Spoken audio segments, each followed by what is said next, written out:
आते हुए राशन लेते आना, और हाँ, मुन्ना के स्कूल में फीस भरनी है, उसके लिए पैसे देते जाओ। बीबी की इस मांग पर जेबें उल्टी करके दिखाने के सिवा बड़े के पास कोई दूसरा उत्तर नहीं था।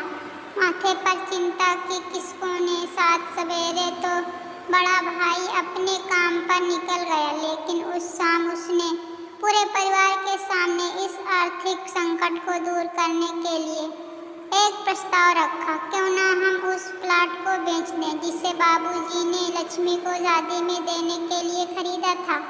बेटी को दी हुई चीज वापस नहीं मांगते। पाप लगता है। लक्ष्मी का जन्म होते ही घर खुशियों से भर गया था। तभी तुम्हारे बाप ने ये तय कर लिया था कि ये प्लाट लक्ष्मी का है, जो उसे उसकी शादी में दे दिया जाएगा। माँ ने अपना विरोध जताते हुए कहा, कौन सी बेटी? वो बेटी जो प्रेम विवाह कर घर की इज्जत को खाक में मिला गई और पिताजी की अंतिम यात्रा में भी न शामिल हुई।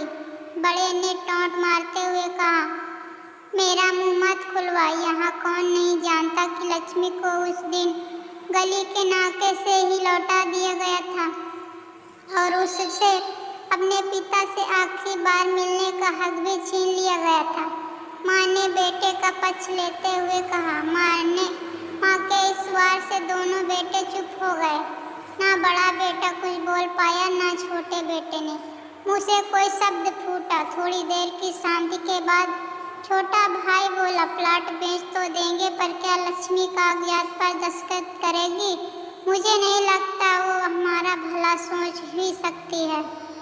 आखिर है तो औरत जात, पुरुषों की परिस्थितियाँ कैसे समझ पाएगी? काफी वाद विवाद और सोच विचार के बाद सब इस बात पर सहमत हुए और पड़ोस के मोहल्ले की लक्ष्मी की दोस्त को बोलकर लक्ष्मी को घर आने का न्योता दे दिया गया। अगले दिन सुबह से गली के नाके पर खेल रहे बड़े भाई के बच्चे कि बुआ आ गए, बुआ आ गई की आवाज़ सुन घर वाले चौकन्ने हो गए। दोनों भाई मन में द्वेष और नफरत के साथ उसको कैसे घर में आने के लिए कहे, इसी दुविधा में वे थे। कहते हैं ना, जरूरत के वक्त गधे को भी बाप बनाना पड़ता है। उसी कहावत के हिसाब से दोनों भाई अब बहने से बात करने के लिए तैयार हुए। दरवाजे पर जब बेटी और दामाद ने पूरे 7 साल बाद कदम रखा तो माँ की आंखें भर आई और दोनों को बड़े प्यार से घर के अंदर लेकर आई। बेटी और दामाद भी माँ का इतना स्नेह देकर भाव विभोर हो गए। शाम हो साथ में बैठे बेटी दोनों बेटों और दामाद के आगे हिचकाते हुए माँ ने ही प्लाट का मुद्दा उठाया।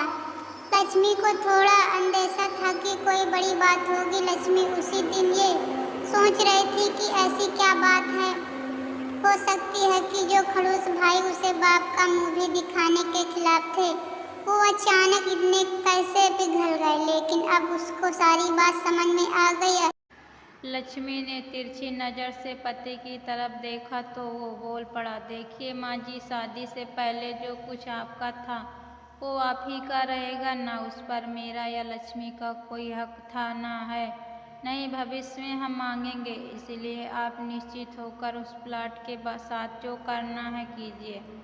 आप जहाँ कहेंगे हम वहाँ साइन कर देंगे। सुबह से अपने जीजा से नज़रें चुरा रहे दोनों भाई ने अब अपने जीजा को अच्छे से देखा। सुबह प्लाट के कागजात पर साइन पेन के दस्तखत लेकर काम खत्म की जाए यह तय हुआ। सब इस मीटिंग को खत्म कर उठ ही रहे थे कि टीवी पर अनाउंसमेंट हुआ कि आने वाले कुछ दिनों तक देश में लॉकडाउन लगाया जा रहा है। लक्ष्मी के पति ने फोन पर बात करने के बाद कहा, अब हम क्या करेंगे लक्ष्मी, कल की बस भी रद्द हो गई है और 21 दिनों तक कोई बस नहीं है।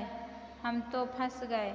इस खबर से दोनों भाई बहुत निराश हो गए, क्योंकि एक तो उनकी आमदनी कम थी और 2 लोगों का और खाने पीने का बोझा बढ़ गया था। लेकिन माँ अंदर ही अंदर खुश थी, क्योंकि इतने वर्षों बाद घर वापस लौटी बेटी इसी बहाने कुछ दिन आराम से उसके साथ रह पाएगी। दोनों भाई छूटक सब्जी और फल बेचा करते थे। कुछ दिनों में ही लॉकडाउन के चलते और कोरोना वायरस के चलते लोगों ने उनसे सब्जियां और फल खरीदने बंद कर दिए। पहले से खराब उनकी आर्थिक स्थिति और ज़्यादा खराब होने लगी और वह मन ही मन लक्ष्मी के कदमों को अशुभ मानने लगे। बहन और जीजा जी ने उसकी यह हालत छुपी नहीं थी। लक्ष्मी के कहने पर उसके पति ने दोनों भाइयों की सब्जी और फल की रेहड़ियों पर लोहे की राड और जलियां फिट कर दी। बाजार जाकर दोनों के लिए कैप, हाथों की दस्ताने और थोक के भाव से सब्जी और फल खरीद लाए। दोनों की रेहड़ियां अच्छे से तैयार कर फल और सब्जियां ढककर दोनों भाइयों को टोपी और दस्ताने देकर जीजा जी ने उनसे कहा, एक बार इस तरह से धंधा करके देखो, शायद आपका मुनाफा बढ़ जाए। थोड़ी आनाकानी करने के बाद दोनों भाइयों ने जीजा जी ने के समझाए अनुसार धंधा शुरू किया। तो 3 दिनों बाद ही कोरोना से घबराए लोग अब ढकी हुई फल और सब्जियां और दस्ताने और सेफ्टी का ध्यान रखते बेचने वाले से ही फल और सब्जियां खरीदने लगे। इस तरह समझदार दामाद की वजह से धीरे धीरे दोनों भाइयों का धंधा अच्छे चलने लगा और उनके घर का गल्ला जो पहले खाली हो रहा था अब धीरे धीरे भरने लगा। माँ जैसे अपने मरे हुए पति से मन ही मन संवाद साधने लगी। देखो जी, आपकी लक्ष्मी सच में लक्ष्मी है। उसके पाँव घर में पड़ते ही घर खुशियों से भर रहा है। दोनों भाइयों के आंखों में पहले जो गुस्सा था उसकी जगह अब शर्म से ले ली थी। वह मन ही मन सोचते थे कि क्या गलत किया था बहन ने जो हमने उसके साथ इतना बुरा सलूक किया। शादी ही तो की थी और शादी करने से पहले हमें बताया भी तो था।